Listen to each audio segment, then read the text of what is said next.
MI5 boss warns of Afghanistan morale boost for extremists. The fall of Afghanistan to the Taliban is likely to have emboldened UK terrorists, the head of MI5 has warned.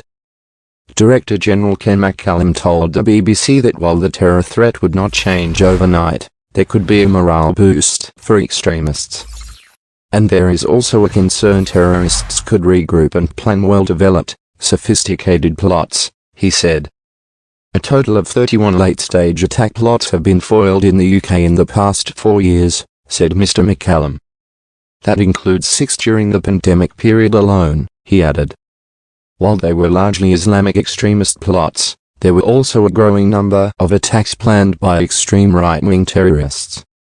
The terrorist threat to the UK, I am sorry to say, is a real and enduring thing, he added. Mr. McCallum, speaking to BBC Radio 4 Single Quote Yesterday programme on the eve of the 20th anniversary of the 9/11 attacks on the US, said that smaller-scale terrorist acts by those already in the UK made up the largest number of threats faced by MI5. There is no doubt that events in Afghanistan will have heightened and emboldened some of those extremists, and so being vigilant to precisely those kinds of risks is what my organisation is focused on, along with a range of other threats, he said. But there is still also a risk of an increase in larger plots directed by terrorism groups like Al-Qaeda, he warned.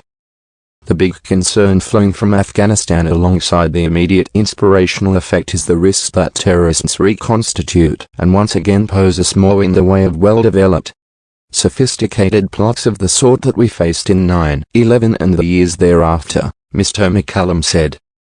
While the government says it will judge the Taliban by their actions, the UK Security Service would plan for the possibility more risk, progressively, may flow our way, Mr. McCallum said. Terrorist threats tend not to change overnight in the sense of directed plotting or training camps or infrastructure, the sorts of things that Al-Qaeda enjoyed in Afghanistan at the time of 9/11. He said.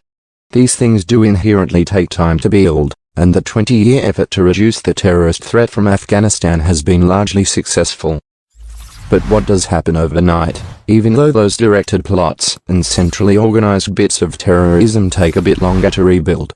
Overnight, you can have a psychological boost. A morale boost to extremists already here, or in other countries. It is difficult to say if the UK is safer, or less safe, now than it was at the time of the September 11th attacks, said Mr. McCallum. So-called Islamic State had managed to do something that Al-Qaeda did not in inspiring lots of people to attempt smaller-scale acts of terrorism, he explained. He added, we need to be vigilant both for the increase in inspired terrorism which has become a real trend for us to deal with over the last 5 to 10 years, alongside the potential regrowth of Al-Qaeda-style directed plots. Threats from terrorism are part of our lives at this time in history and will remain with us for quite some time to come, said Mr. McCallum. Of course there are likely to be terrorist attacks on UK soil on my watch, he said, saying MI5 works as hard as it can to stop them happening, but to our horror, we know that won't be possible on every single occasion. He said M15 had saved thousands of lives across the last 20 years, but it cannot always succeed.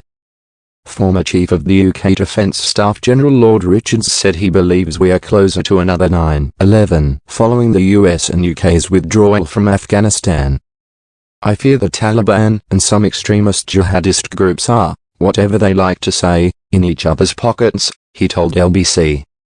Scores will be settled, debts will have to be repaid, and there will be ungoverned space opened up in Afghanistan, which those groups will exploit, and the ability of the Taliban to actually manage them will be minimal.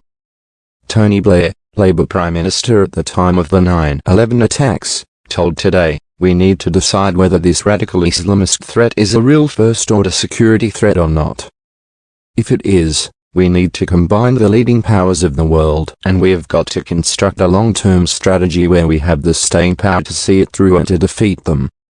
He said the Taliban need to know they're going to be held to account. They need to know that if they go back to sheltering terrorist groups that are coming after us, then we are prepared to act against them.